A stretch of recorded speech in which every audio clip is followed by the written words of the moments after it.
Halo Sobat Kanal, apa kabar? Semoga semua dalam keadaan sehat. Berjumpa kembali dengan saya Iriani Wati dari Departemen Patologi Anatomi.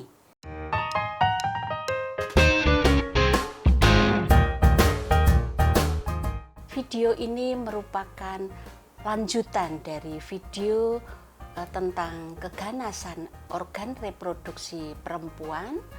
Pada video ini akan fokus pada kanker ovarium, terutama tipe high grade serous carcinoma. Berdasarkan data epidemiologi dari Globocan tahun 2020, keganasan ovarium menduduki ranking ketiga setelah kanker payudara, kanker serviks uteri, dan kanker ovarium dengan frekuensi kurang lebih 6,7%. Ada dua tipe karsinoma ovarium, tipe 1 dan tipe 2. Termasuk dalam tipe 1 adalah endometrioid carcinoma, clear cell carcinoma, low grade serous carcinoma, dan mucinous carcinoma. Dan yang masuk ke dalam tipe 2 adalah high grade serous carcinoma, carcinosarcoma, undifferentiated carcinoma. Karsinoma ovarium tipe 2 merupakan keganasan yang lebih agresif dengan prognosis buruk dan erat kaitannya dengan inaktivasi gena P53. Dari berbagai tipe histologis karsinoma ovarium, terdapat 5 tipe histologis terbanyak. Yang paling tinggi adalah high grade serous carcinoma sekitar 70%, diikuti dengan clear cell carcinoma, endometrioid carcinoma, low grade serous carcinoma, dan mucinous carcinoma. Namun demikian, frekuensi ini bervariasi antar berbagai ras dan etnik. Data kami di Rumah Sakit Sarjito tahun 2019 sampai 2021 menunjukkan bahwa 85% merupakan karsinoma, dan dari karsinoma tersebut frekuensi tertinggi atau sekitar 39% adalah high grade serous carcinoma, diikuti dengan mucinous carcinoma, endometrioid carcinoma, clear cell carcinoma, dan low grade serous carcinoma. Kebanyakan karsinoma ovarium itu terjadi dari lesi jinak atau lesi borderline. Misalnya mucinous carcinoma terjadi dari mucinous gist adenoma. Endometrioid carcinoma sering terjadi pada pasien dengan endometriosis, sedangkan low grade serous carcinoma itu terjadi pada kasus dengan adenofibroma. Pada high grade serous carcinoma, lesi prekursor adalah lesi pada tuba, yaitu serous tubal intraepithelial carcinoma atau STIC. Dan high grade serous carcinoma ini tidak hanya terjadi pada ovarium dan tuba, namun juga bisa terjadi pada peritoneum. Terdapat dua tipe besar untuk high grade serous carcinoma. Tipe pertama adalah tipe yang klasik atau usual. Tumor ini sering kali bilateral dengan ukuran yang bervariasi. Tumor tumbuh papiler dan solid exophytic, disertai dengan lesi stick pada tuba. Gambaran mikroskopiknya sangat spesifik, yaitu didapatkan tumor dengan pola papiler, glanduler, atau mungkin cribriform dengan inti yang sangat pleomorfi, di mana variasi ukuran lebih dari 3 dengan nekrosis dan mitosis yang sangat tinggi. Tumor tipe usual ini dapat ditegakkan dengan pemeriksaan hematoksilin eosin standar. Tipe histopatologis high grade serous Karsinoma yang kedua adalah yang disebut dengan solid pseudoendometrioid transitional cell carcinoma like atau SET pattern. Frekuensi tumor dengan tipe ini tidak terlalu tinggi, jadi hanya sekitar 10%.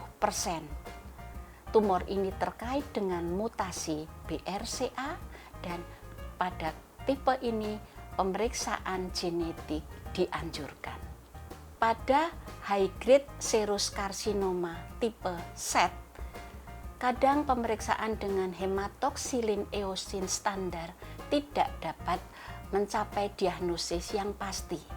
Untuk itu diperlukan pemeriksaan lanjutan dengan pemeriksaan imunohistokimia, dan pada high grade serous carcinoma tersebut profil imunohistokimianya adalah tumor ini akan positif dengan CK7, PAX8, WT1, ER positif pada sekitar 80% dan P16 positif pada sekitar 60%. High grade serous tipe SET juga tinggi kaitannya dengan mutasi P53, di mana pada pemeriksaan imunohistokimia akan muncul sebagai P53 yang aberran.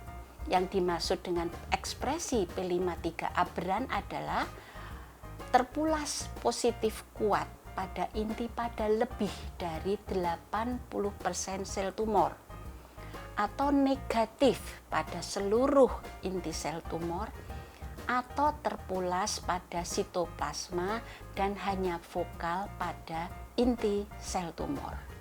The Cancer Genome Atlas membagi high grade serous carcinoma menjadi 4 subtipe molekuler. Yang pertama adalah tipe mesenchymal. Tipe ini overall survival-nya buruk, disertai peningkatan gen penanda untuk stroma, epithelial mesenchymal transition, dan angiogenesis.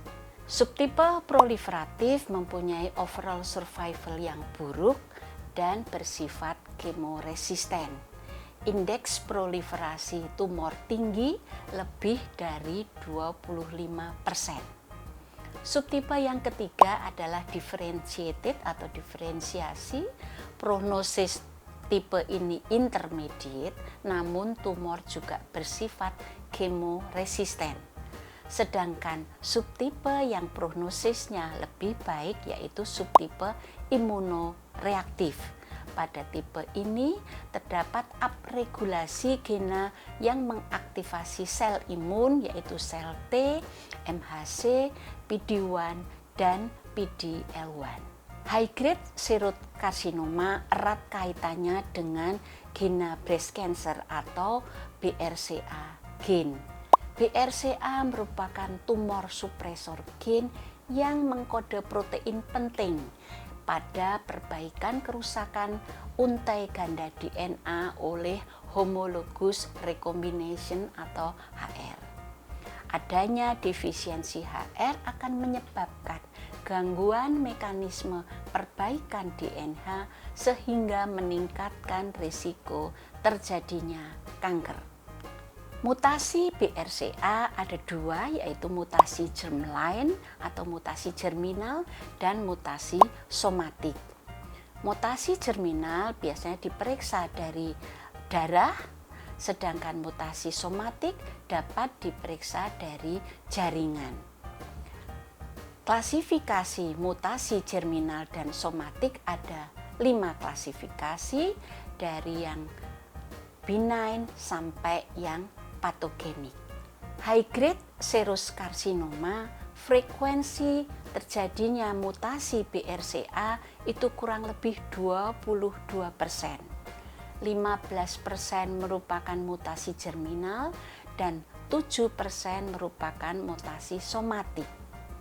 Namun demikian 40-47% mutasi BRCA didapatkan pada karsinoma ovarium yang tidak terkait dengan familial, dan sekitar 71% terjadi pada usia di atas 50 tahun. Oleh sebab itu, maka pemeriksaan mutasi BRCA dianjurkan tidak hanya pada pasien dengan riwayat kanker keluarga dan pada usia atau jenis histopatologis tertentu. Pemeriksaan ini juga dianjurkan untuk pemeriksaan mutasi germinal dan somatik. Pemeriksaan mutasi BRCA penting untuk menetapkan pilihan terapi berbasis platinum ataupun PARP inhibitor. Terkait dengan pilihan terapi tersebut, pemeriksaan homologous recombination deficiency atau HRD lebih dianjurkan karena pada pemeriksaan ini tidak hanya mutasi BRCA saja yang dapat diketahui, tetapi juga genomic instability yang lain. Jika skor HRD lebih dari 42, pasien dapat diterapi dengan PARP inhibitor. Apa implikasi klinis pemeriksaan status BRCA pada kanker ovarium?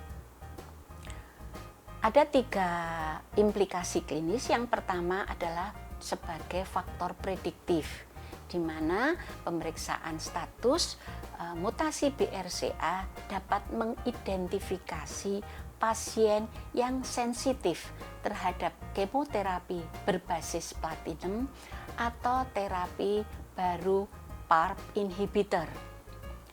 Sebagai faktor prognosis, pemeriksaan status mutasi BRCA dapat sebagai indikator prognosis penting selain stadium histologis dan luasnya pembedahan, di mana pasien dengan mutasi BRCA prognosisnya lebih bagus daripada pasien tanpa mutasi BRCA.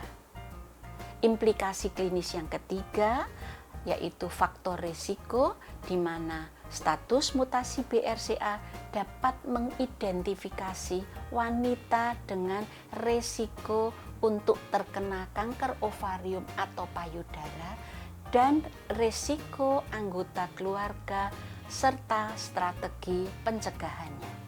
Sebagai ringkasan, high grade serous carcinoma merupakan jenis kanker ovarium terbanyak dengan lesi prekursornya adalah serous tubal intraepithelial carcinoma. High grade serous carcinoma terkait erat dengan mutasi P53 sejak dari awal perkembangan kanker sampai pada stadium lanjut, dan kanker ini mempunyai prognosis yang buruk. Frekuensi mutasi BRCA pada kanker ovarium itu sekitar 22%, 15% mutasi germinal, dan 7% mutasi somatik. Pemeriksaan status mutasi BRCA penting untuk identifikasi wanita dengan risiko tinggi terkena kanker ovarium atau payudara, dan juga faktor risiko pada keluarga dan strategi pencegahannya. Selain itu, status mutasi BRCA dan HRD penting untuk menetapkan pilihan terapi berbasis platinum dan PARP inhibitor. Demikian video kedua tentang kanker ovarium. Semoga bermanfaat. Saya Iriani Wati dari Departemen Patologi Anatomi. Sampai jumpa pada video selanjutnya. Terima kasih.